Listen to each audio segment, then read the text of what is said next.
Do you speak English with a lot of pauses and hesitations? Do you have difficulty expressing your ideas in English? Do you mentally translate from your native language to English, but the sentences come out incorrect or unnatural when you speak? If you want to eliminate these problems and become fluent in English, the secret is learning to think in English. The problem with thinking in your native language and translating is that it results in sentences that are not correct in English, because the grammar and sentence structure is often different from your native language.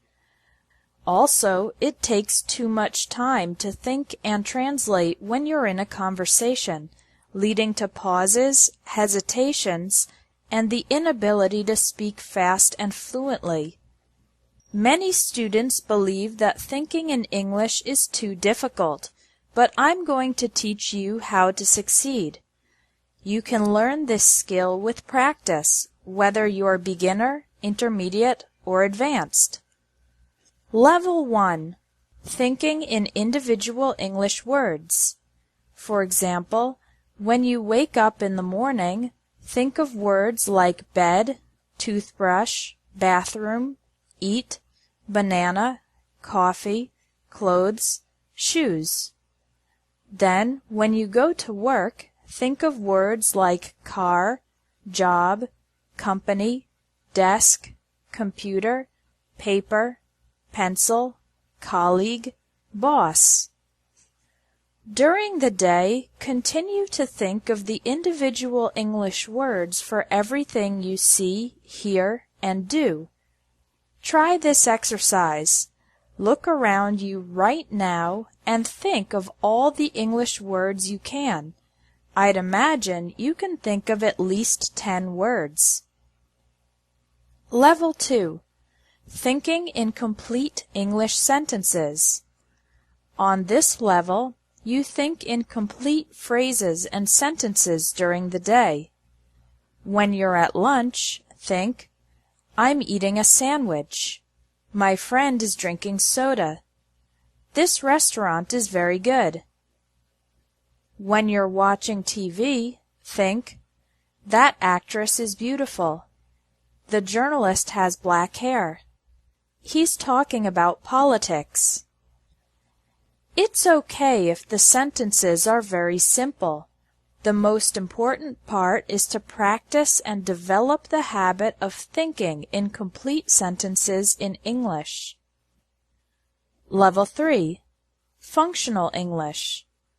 On this level, you imagine having to use English for everything that you need to do.